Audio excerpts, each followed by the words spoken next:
Yo YouTube, c'est Merlin de la chaîne Merlin Maraf et aujourd'hui on se retrouve pour la review du tout nouvel épisode de Boruto. Comme d'habitude, on va commencer par un petit résumé et après je vous dirai point par point ce que vaut l'épisode.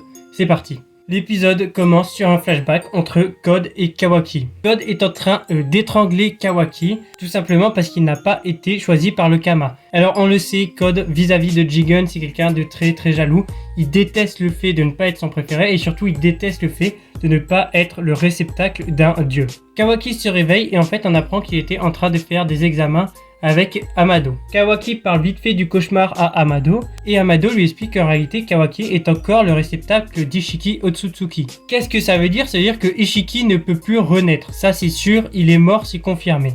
Par contre, les parties qui ont été changées en Otsutsuki chez Kawaki, je vous rappelle c'est à peu près 80% du corps de Kawaki est un Otsutsuki, et ben ça ne bouge pas, donc Kawaki est 80% Otsutsuki, 20% humain. Amado commence donc à parler à Kawaki de la possibilité de récupérer son Kama qui ne servirait pas à abriter l'âme de Ishiki, mais qui servirait comme une arme pure. Kawaki s'énerve un peu et il décide de quitter la salle et de rentrer chez lui. Sumire va un petit peu parler à Amado et va lui dire « Mais c'est quoi ce que tu nous as fait tout à l'heure ? Qu'est-ce que tu essayes de faire ?» Amado nous explique qu'il a des raisons personnelles qui le poussent à redonner le Kama à Kawaki. C'est un truc qu'il ne peut pas expliquer justement parce que c'est personnel. Mais il y a deux informations, c'est déjà que Ishiki ne reviendra jamais à la vie, ça il l'affirme, et de deux, il ne compte faire aucun mal à Konoha. On passe sur Code et Aida propose à Code d'aller rencontrer quelqu'un, elle va donc réveiller un nouveau cyborg. Je vous rappelle que chacun des cyborgs qui sont endormis ont au moins, voire même plus, le niveau de Jigen. Bref, elle va proposer à Code d'aller voir ce nouveau cyborg. En parallèle, t'as Boruto et Himawari qui parlent un petit peu. Alors qu'est-ce qui se passe? C'est que Himawari est en train de faire son entraînement.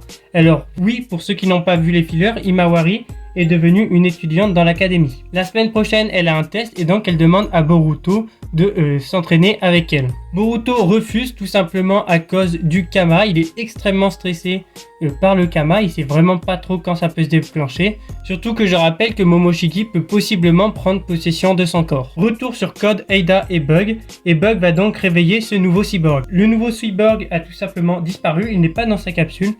Et d'un coup, il surgit sur les épaules de Code. Ce nouveau cyborg est un gamin, on comprend donc qu'il est déjà hyper rapide puisqu'il a réussi à s'enfuir sans que personne le voie. Des gardes arrivent et menacent Daimon. Daimon va faire une petite démonstration de ses pouvoirs en tuant tous les gardes.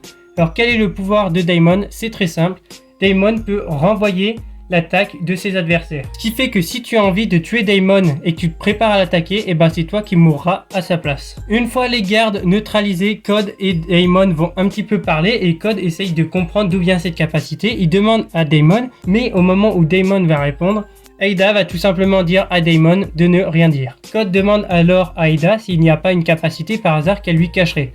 Et Aida répond vaguement qui sait, en gros c'est à peu près ce qu'elle dit.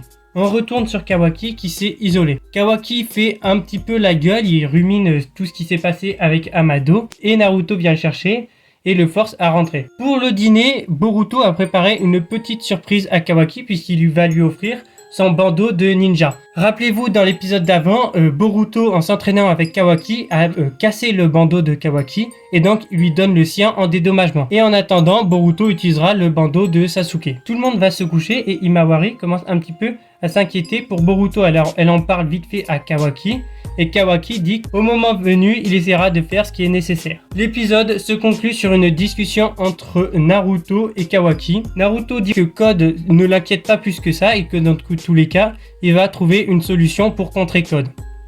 L'épisode se termine par Kawaki qui a une idée, alors on ne sait pas encore ce que c'est, pour protéger le village de Konoha. Fin de l'épisode. Alors qu'est-ce que j'ai pensé de cet épisode? Déjà c'était un bon épisode, je lui mets une note de 6,5 sur 10. Bref, pour la review détaillée de cet épisode, on va commencer par le scénario. Le scénario est cool, il y a plusieurs trucs qui sont faits.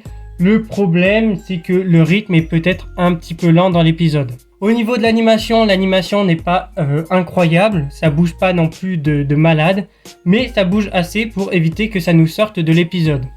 Par contre, le gros point fort, c'est tout simplement les dessins et la réalisation. Les dessins sont extrêmement bons, les personnages sont détaillés, ça fait plaisir à voir. Et au niveau de la réalisation, on a des très bons plans de caméra.